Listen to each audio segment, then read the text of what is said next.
So many restaurant owners that I know, they pride themselves on the fact that they have a very close-knit team. And these teams, they've often worked together for many, many years, and they have this very relaxed and fun culture. And they sometimes even socialize outside of work, and they're really proud of and okay with the way things have always been. And this includes vulgar language and inappropriate behavior at times. And just because that's how it's always been is definitely not a valid excuse to allow any questionable behavior to continue. And trust me when I tell you, if it's this way, you are going to have problems. So on today's show, I am going to share 7 common personality types that cause restaurant owners and leaders and managers lots and lots of problems.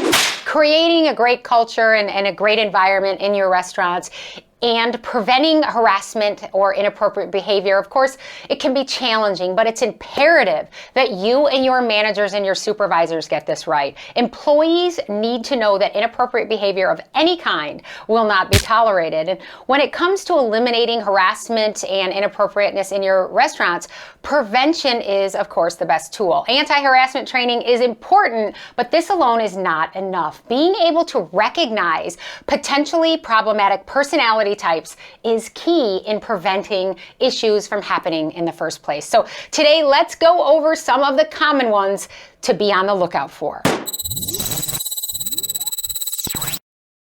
Number 1, the close talker. Have you ever come across someone who talks in very close proximity to your face? This can be, of course, awkward and uncomfortable, and there's simply no reason for someone to be in someone else's face when talking. And if someone is consistently invading another person's personal space, they need to be made aware of this and asked to stop. Number 2, the gossip.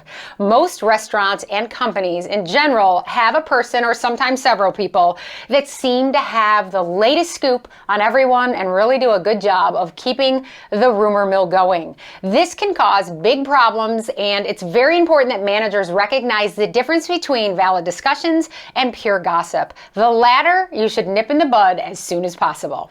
Number 3, the inappropriate jokester. Well, having a sense of humor and creating a fun environment can be a wonderful way to build teams and relationships. Inappropriate jokes are no laughing matter. You must address this troubling behavior directly and immediately. Number 4, the friendly toucher. We all know those people who are more hands-on when having a conversation. They routinely pat your back or place a hand on your shoulder, and it's really difficult to know what level of touching will make another person feel uncomfortable. So as a general rule, it's best to keep your hands to yourself aside from a handshake. Number 5, the vulgar, no-filter communicator. Profanity is simply unprofessional, and it can drive employees and customers away. Eliminating profanity among your team not only improves communication and performance, but it can also improve your overall company culture as well. Number 6, the date requester. This is the person who constantly asks coworkers out on dates. When these requests continue even after being told no thank you, this can lead to unwanted sexual advances, and if not dealt with properly, can lead to major issues. Number 7, the oversocializer. Socializing, of course, is encouraged in most businesses, and especially in the restaurant industry, but when a person is persistently targeting a coworker and repeatedly asking coworkers out, it can become problematic. It's so important to remember that behaviors outside of the restaurant can lead to sexual harassment claims in the workplace as well. If you recognize any of these personality traits among your team, be sure to take swift and appropriate action.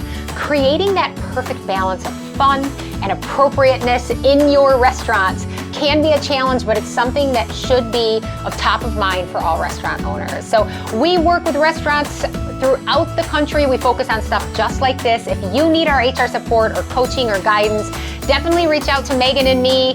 The link is in the description below. We will love to talk to you about how we have had tons of success with hundreds of restaurant owners just like you. All right, thanks for watching.